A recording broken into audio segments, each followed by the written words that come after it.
What kind of ruler kidnaps, gets kidnapped, and still manages to become one of Poe's most unforgettable enemies?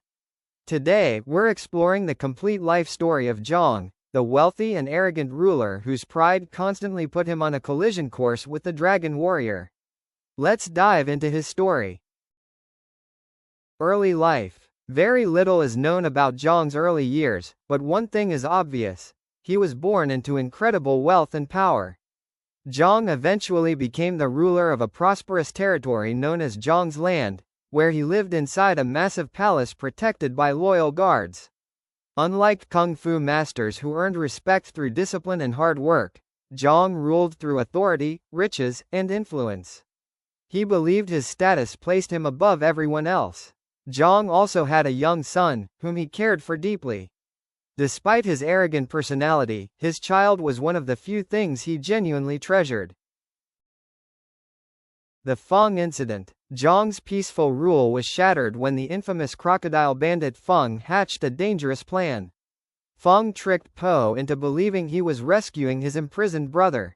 In reality, Fung wanted to kidnap Jong's son and demand a huge ransom.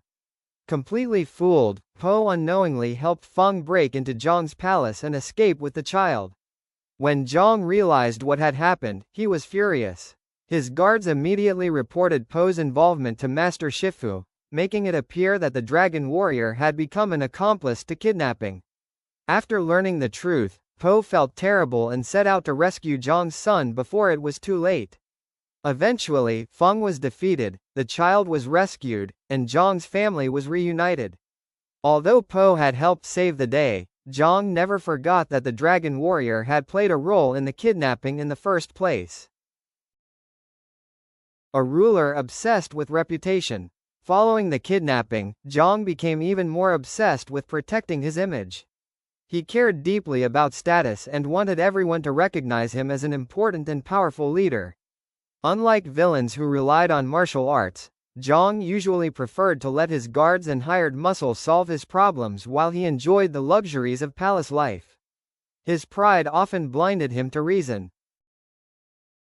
The Hall of Lame. Jong's biggest appearance came during the episode Hall of Lame. Rather than respecting true heroes, Jong became fascinated with collecting defeated villains and displaying them like trophies. He created the so-called Hall of Lame, imprisoning many of Po's former enemies to prove his own superiority. Unfortunately for Jong, keeping so many dangerous criminals together was a terrible idea. Chaos erupted, the villains escaped, and Jong quickly realized that money and authority meant very little against experienced fighters. Once again, Po had to step in to save the situation. By the end of the adventure, Jong's plans had completely backfired, proving that arrogance often creates bigger problems than it solves. Personality. Jong isn't evil in the same way as Tai Lung, Shen, or Kai. Instead, he's driven by vanity.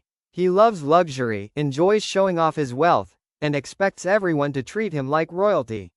He's quick to blame others for his mistakes and rarely admits when he's wrong.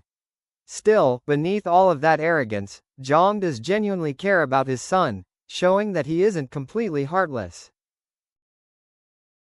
Abilities. Unlike many characters in the Kung Fu Panda universe, Jong is not known for incredible kung fu skills.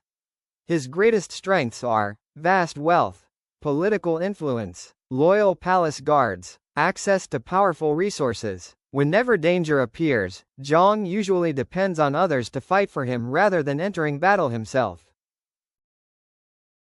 Legacy. Jong may not be the strongest villain in Kung Fu Panda, Legends of Awesomeness, but he serves an important role in the series.